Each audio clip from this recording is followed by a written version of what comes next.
Oh, part 4. The tip of my nose itches. It's making this difficult.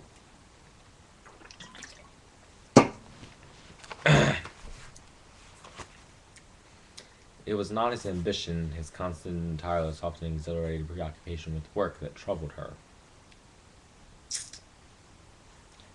She could stay with him in that, but she had learned that she could do and do well gladly enough whatever she would have to do. She had no fear. What troubled her were the dark and mostly silent angers that often settled upon him and estranged him from everything. At those times she knew he doubted himself, and he suffered and raged in his doubt. He may have been born with this doubt in him. She sometimes imagined it was as though his soul were like a little moon that would be dark at times and bright at others. But she knew also that her parents' rejection of him had cost him dearly. Even as he defied them to natter to him, they had a power over him that he could not shake off. In his inability to forgive them, he consented to it. This power and their rejection stood by him and measured him day by day. A parent's pride was social, belonging even in its extremity to their kind and time. But Elton's pride was merely creaturely. Albeit that of an extraordinary creature, it was a creature's naked claim on the right to respect itself, a claim that no creature's life or itself could invaluably support. At times he seemed to her a man in the light and daily struggle with a man in the dark, and sometimes the man in the dark had the upper hand.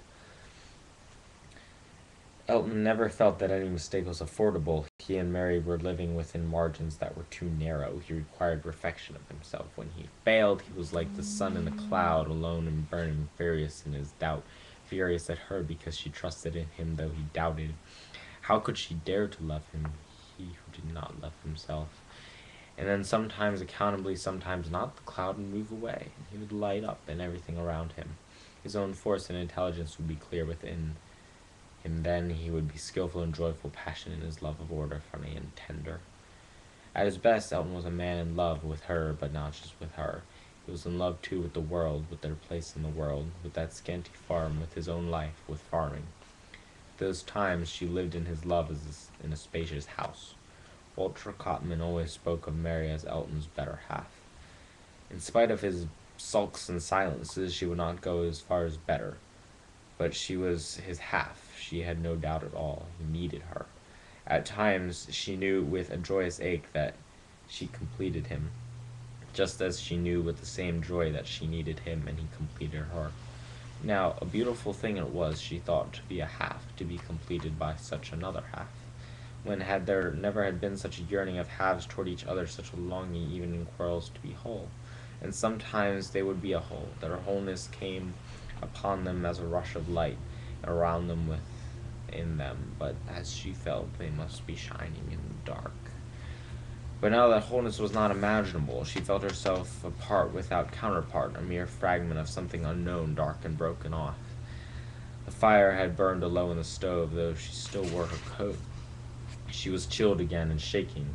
For a long time, perhaps, she had been thinking of nothing, and now misery alerted her again to the room. The wind ranted and sucked at the house's corners. She could hear its billows and its shocks as if somebody off in the distance were shaking a great rug. She felt not a draught, but the whole atmosphere of the room moving coldly against her. She went to the other room, but the fire there also needed building up. She could not bring herself to it. She was shaking, she ached, she could think only of lying down. Standing near the stove, she undressed, put on the nightgown again, and went to bed. She lay chattering and shivering while her bedclothes warmed around her.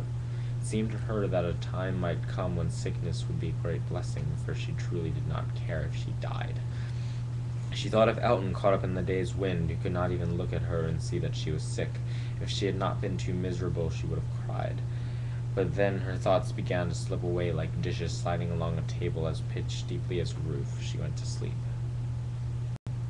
When she woke, the room was warm. The tea kettle on the heating stove was muttering and steaming. Though the wind was blowing hard, the room was full of sunlight. The lamp on the narrow mantel shelf behind the stove was filled and clean, its chimney gleaming, and so was the one on the stand by the bed. Josie Tom was sitting in the rocker by the window, sunlight flowering in on the unfinished long embroidery she had draped over her lap. She She was bowed over her work, filling in with her needle in a length of yellow thread the bright corolla of a jonquil or Easter lily, as she would have called it. She was humming the tune of an old hymn, something she often did while she was working, apparently without awareness that she was doing it. Her voice was resonant, low and quiet, barely audible, as if it were coming out of the air, and she too were merely listening to it. The yellow flower was nearly complete. And so, Mary knew all the story of her day. Elton, going by Josie Toms in the half-light, had stopped and called. She could hear his voice raised to carry through the wind. "Mrs. Hardy, Mary's sick, and I have to go over to Walter's to plow." So he had known. He thought of her. He had told Josie Tom.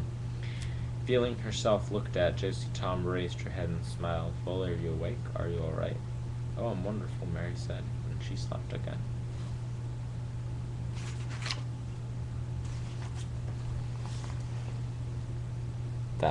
That's the thing that they were talking about. Okay. That was Wendell Berry's story.